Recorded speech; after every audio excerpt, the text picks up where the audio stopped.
Hi, I'm Luke Hindmarsh. And I'm Damien Humphreys We are. in Deep Crit. Welcome back to us in the state of being in Deep Crit. Today we're looking at the Bard class for Dungeons & Dragons 5th edition, picking up our series of class and subclass analysis. If you have always wanted to be the wandering troubadour carrying tales from place to place, singing songs to fill warriors' hearts with fire and inspiration, or you just fancy being a really good storyteller who, hey, can persuade anyone that you saw that four-headed dragon flying into town the other day, maybe the Bard is for you. They are very much and have been played before and currently as jack of all trades, but in this case I think it's probably fair to say they're not a master of none. They're quite masterful, depending on how you play them. Starting off looking at the Bard, then we've got the standard class features that you need to be aware of. Bards have 1d8 hit points, so they roll a 1d8 for their hit dice per Bard level. They're going to get proficiency in light armor. Weapons are limited to simple weapons, hand crossbows, long swords, rapiers, and short swords. Tools, 3 musical instruments of your choice, very fitting that. Unsurprisingly, saving throws are based off dexterity and charisma, and if you're building an archetypal bard, you're probably going to want to be putting your ability score, top ability scores into dexterity and charisma. When it comes to skills, you are unsurprisingly one of the most versatile. You get to choose any 3 skills. We're going to gloss over the equipment list, I think, from now on in our videos. So I'm going to move on to what are some of the tasty features that bards get. Damien. So, right out of the gate, you are a spellcaster, a full spellcaster, and this means that you will be able to get spells all the way up to level 9 spells, some of the most powerful spells in the game. You have your own spell list, the Bard spell list, which there's a basic one in the Player's Handbook that's been expanded in both Xanathar's Guide to Everything and Tasha's Cauldron of Everything. So your spellcasting ability is Charisma. So your spell save DC and your spell attack bonus are both based off your Charisma modifier. So as Luke said, it pays to put your highest ability into Charisma, followed by Dexterity probably. You will start off knowing 2 cantrips of your choice from the Bard spell list, which you can learn at higher levels, which is on the Bard's table in the Player's Handbook. And you will start off with 2 first level spell slots and knowing 4 first level spells. So bards are based off a spells known system rather than a spellbook system like the wizard. So once you learn a spell, you kind of only know those spells, but when you level up, you can swap a spell that you know from the bard spell list for another spell from the bard spell list, but only one at a time. But that just means you can keep your spell list up to date with where you are. The songs that you're gigging at the moment, perhaps. Yeah. Depending, spells you don't no longer use from lower levels, you can swap for a higher level spell. You have the ritual casting ability, which means you can cast any bard spell if it has the ritual tag, and as long as it's one you know. So you have to already know the spell to be able to cast it as a ritual, but that means you can cast it without expending a spell slot.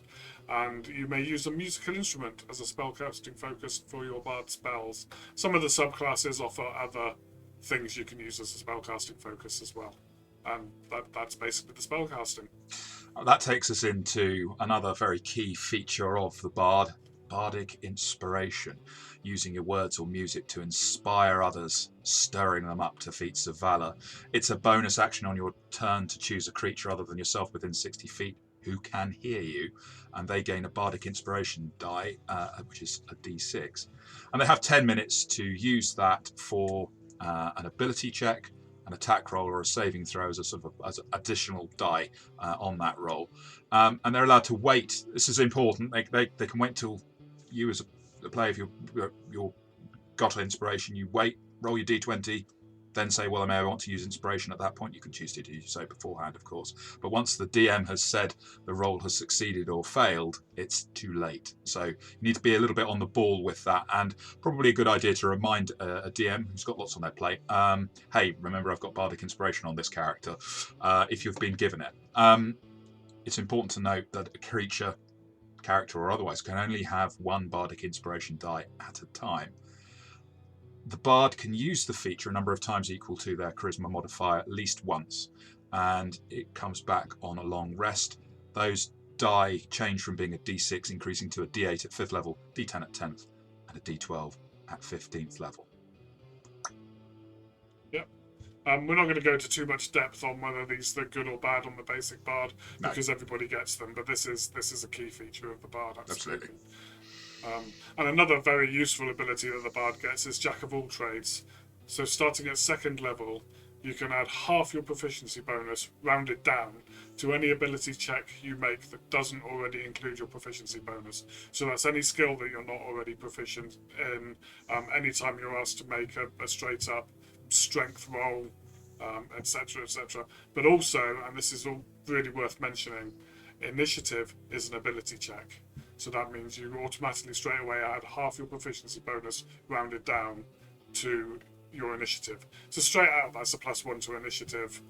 Further down the road, that increases, which is a really useful little side effect of this Jack of all trades, I think. Yeah. Just quickly going back to Bardic Inspiration, Tasha's Cauldron of Everything has introduced at 2nd level the Magical Inspiration, which allows you to apply your Bardic Inspiration die to spellcasters, whether they're healing or causing damage. I think that's right, isn't it? Yeah. So that's just nice. Yeah, they can add that die to one damage roll or one healing roll of a damaging or healing spell. Yeah. So that's a nice new feature. It works quite nicely with that, synergizes quite nicely with that from Tasha's Cauldron of Everything. It is optional. Yes. That leads us on to Song of Rest at 2nd level, which is effectively when you're having one of your members of your party is using their hit dice to regain hit points on a short rest, or in a situation where you're using your hit dice to regain hit points, you can grant each of those creatures who are doing that an extra d6 hit points. Again, that scales with level, increasing to d8 at 9th level, d10 at 13th, and d12 at 17th level. So a nice little bump in the healing or the recovery of your party. Yeah, may save a hit dice or two on a short rest, which is absolutely. I'm just looking, useful. making sure that doesn't seem to be a limit. So it's anyone who can, you or any friendly creatures who can hear your performance. Doesn't seem to be limited in any way in terms of numbers. So no, not at all. Potentially very useful in a large combat situation, maybe, if you do that in your games. Yeah, it's during a short rest, so doesn't matter what size the party is. Everyone's going to get that benefit from your lovely soothing music during their short rest. So at 3rd level, as well as the choice of Bard College that you get to make, which we will come on and we'll look at the 2 Bard Colleges presented in the Player's Handbook in this video, and then do videos on the other ones presented in other books. So you get that choice at 3rd level, which will grant you features at 3rd, 6th and 14th level. Also at 3rd level, you get the Expertise feature. So you can choose 2 of your skill proficiencies, and your proficiency bonus is doubled for any ability check you make that uses either of the chosen proficiencies. There's other classes that get this kind of thing as well. So essentially you double your proficiency bonus for 2 skills that you're already proficient in. And at 10th level you get to choose another 2 skill proficiencies to gain this benefit, adding to that Bard's flexibility and versatility in the other aspects of the game that maybe not combat orientated. Takes us on to 4th level, which of course is where we get our ability score improvements, where of course we know how, you probably know how those work. I'm not going to go through that, but it's important to remember that Tasha's Cauldron of Everything now introduces bardic versatility tied into those ability score improvements, which enables you to change one of the skills you chose for the expertise feature with one of your other skill proficiencies that isn't benefiting from expertise, or not both, or replace one cantrip you learned from this class's spellcasting feature with another cantrip from the Bard's spell list. So in addition to all those other decisions you need to make at 4th, 8th, 12th, 16th and 19th level, you also need to bear in mind, if your game is using the Tasha's options, that can apply. So that brings us on to 5th level, Font of Inspiration. So when you reach 5th level, you regain all of your expended uses of Bardic Inspiration whenever you finish a short or a long rest, giving you plenty more inspiration die to throw around at will. Excellent. 6th level brings you the power to use your music to disrupt mind-influencing effects. It costs you an action, allowing you to start a performance, lasts until the end of your next turn, and any creature, yourself and any friendly creature within 30 feet, get advantage on saving throws against being frightened or charmed if they can hear you, and if you're incapacitated or silenced, or you voluntarily end it without an action required during that time, the effect would also fall away. And then at 10th level, we have magical secrets. So by this point, you've managed to plunder the magical knowledge from any discipline that you've come across or not come across. You can choose 2 spells from any class, including the Bard, and add those to your spells known. They must be of a level that you can cast, or a cantrip, and they do count as spells as Bard spells for you, but are included in the number of spells known column of the Bard table. This is kind of taken into account in the table as it's written out. And then you can learn 2 additional spells from any classes at 14th level and again at 18th level. So there's some interesting choices that can be made there. And that leads us on to the Bard class capstone ability of Superior Inspiration. At 20th level, whenever you roll initiative and you have run out of your Bardic Inspiration, you get 1 use back. And that wraps up, I think, our overview of the Bard as a class as a whole, and we will move on to the first of the subclasses, which is the College of Law.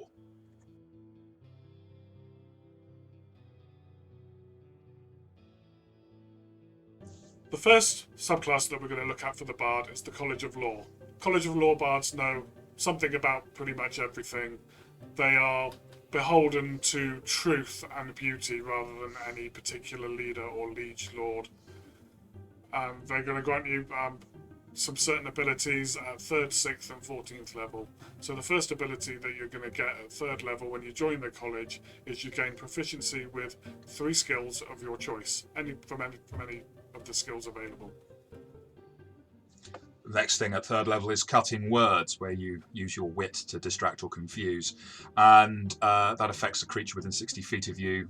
When it makes an attack roll, an ability check, or a damage roll, you can use your reaction to expend 1 of your Bardic Inspiration die, and subtracting that number from the creature's roll. You get to use it after the creature makes its roll, but before the DM determines whether the attack roll or ability roll check succeeds or fails, or before the creature deals its damage. So, in other words, you need to be on the ball again with this one, kind of like every use of when a character has Bardic Inspiration, they need to be aware of it. But this will not work on a creature that's immune to being charmed or can't hear you. At 6th level, you will gain additional magical secrets. This is slightly different to the magical secrets that you get in the base class. So you can learn 2 spells of your choice from any of the classes. They must be of a level you can cast, or a cantrip. They do count as Bard spells for you, but they do not count against the number of Bard spells that you know. So this is a way of getting an extra couple of spells on those spells known. And then this subclass's capstone ability at 14th level is Peerless Skill, and it allows you to use your Bardic Inspiration on yourself. In effect, you get to roll your Bardic Inspiration die and add a number roll to an ability check, which would include initiative, if I'm not wrong. Yeah. You can choose to do so after you roll the die for the ability check, but before the DM tells you whether you succeed or fail. That's an interesting question on initiative. If you're using it for initiative, do you have to declare it before you roll initiative? Well, possibly, yeah. Yeah, that's probably one worth discussing with your DM. Yeah, that would be. Damien, that would take clarification from the DM. Yeah, absolutely. Damien, College of Law Bards, are these? Where are these on the crit level table? And what do you think about them? What do you think about their abilities? So I really like their abilities. I've played a College of Law Bard. I played them up until 11th level. when they unfortunately met a very cold and watery doom. Uh, Huge fun to play, and this subclass doubles down on everything that the Bard does. All of these abilities add to and increase on what the Bard already does. And on our new ranking system, for me, this is the crit. Right. That's our top, just in case you haven't worked it out yet. Cool. And it seems to me that they've got, as you say, they're like, I wouldn't say the hyper bard, but they're really building on everything that the bard does well, increasing those abilities, those bonus proficiencies, making you the party's go-to skill repository. That's repository, not suppository. And you're going to be brilliant at most things outside of combat. In combat, cutting words, to me, that seems hugely powerful tactically. I mean, so we were talking before about how we use this, because I haven't played a College of Law Bard and you have. And you were saying that inspiration sometimes can be forgotten by the players that have got it. If you're going to use your resources, cutting words is an awesome alternative. Yeah, I found it a really useful way of using that bardic inspiration. The part of the group that I was playing with, I would give them bardic inspiration. They would forget they had it until the combat was over. And this was a really good way of helping them whilst actually using that resource that was available. And it's quite clutch in some situations, making that attack not hit, or making that damage reduction at the right time. So this is a subclass that allows you to. So I mean, bards are to some extent really strong support characters. They can be other things as well, but that's one of their things that they do really well. Particularly this ability lets you be less passive in that supporting role. Would that be fair? Do you think? I think that's a fair comment. Absolutely. Additional magical secrets. So that's, as you say, that's kind of adaptability, versatility, having more spells. Woo, is always good if you're a spellcaster, which. Yeah, and the Bard is a spellcaster, and being able to choose those two spells from any classes, and then not, being an increase on the number of spells you won't be able to change them in the future, but at 6th level you get access to some quite nice spells. So it's time to make those good choices of 3rd level spells that you will be able to get by that point, that are going to be useful throughout the game. But important to make the right decision at that point, because you're going to have to live with them. Yeah, but if you make sure you choose spells that you can upcast, because then you can still upcast them to higher levels because they count as bard spells. So if you were to choose, say, Fireball off the top of the head, then you'll be able to upcast that as you get higher level spell slots. So that's always going to be useful.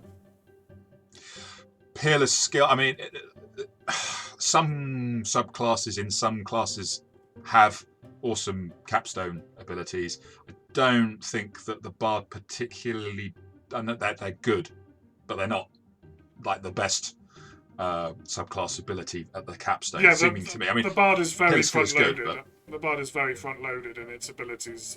Even the basic Bard, the best abilities come online quite early. In the earlier tiers and tiers 1 and 2 of play, and not necessarily later on. And that's the same with this capstone ability. It's nice. It's good. Is it amazing? No.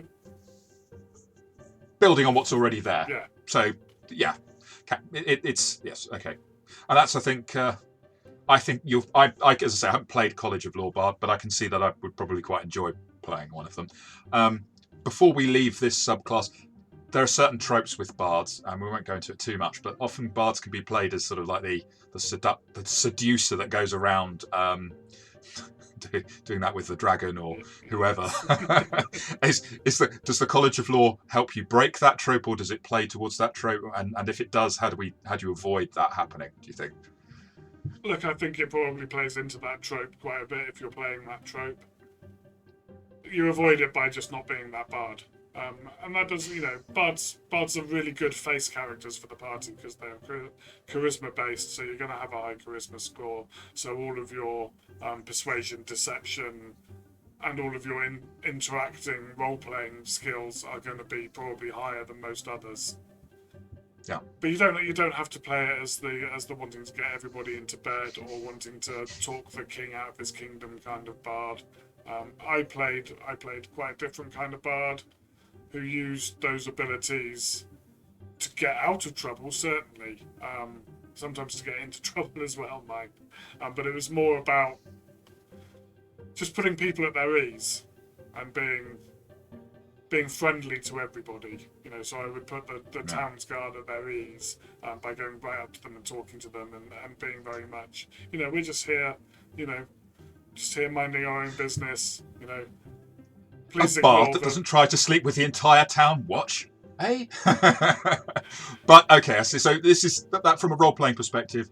This is a subclass that you don't have to fall into the trope, but maybe watch that. But you can if you want. It's all good fun. Yeah, It's your, do anything your you bard. like. Do what you like.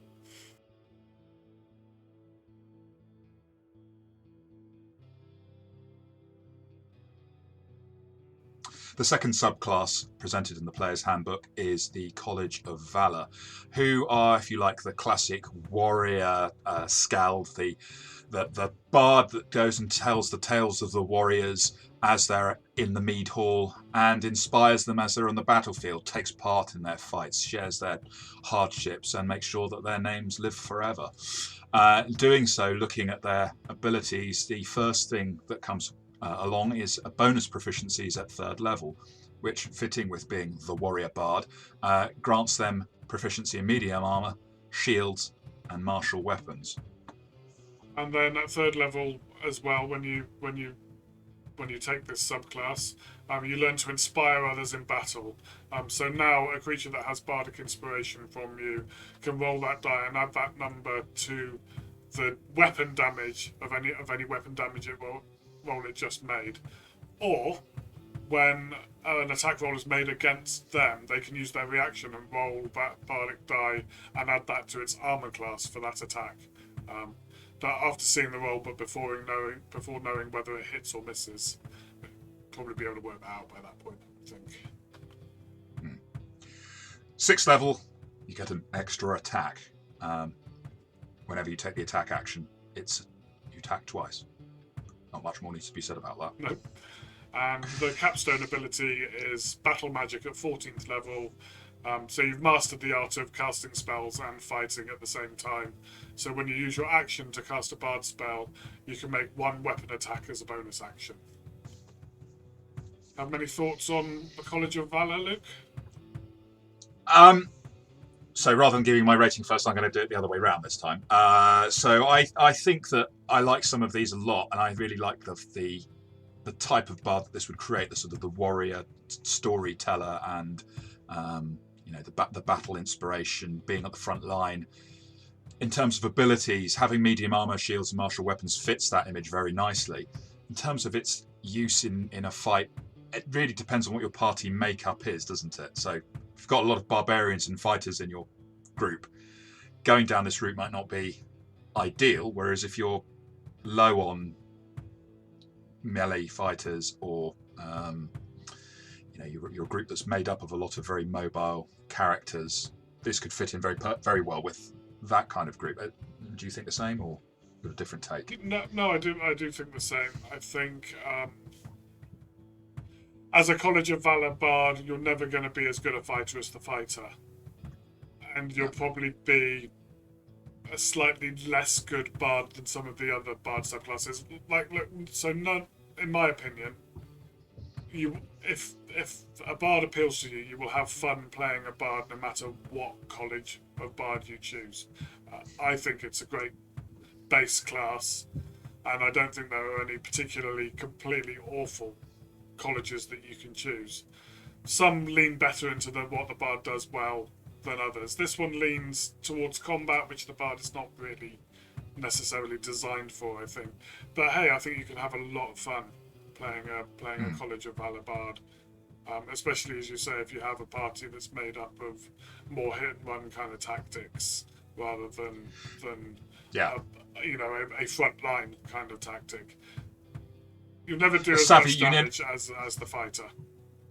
No, or a paladin. No. But I mean, if you've got a very savvy party and you're playing down the tactics line, being able to give them a combat inspiration where they can bump up their AC can be really, really useful. Yeah.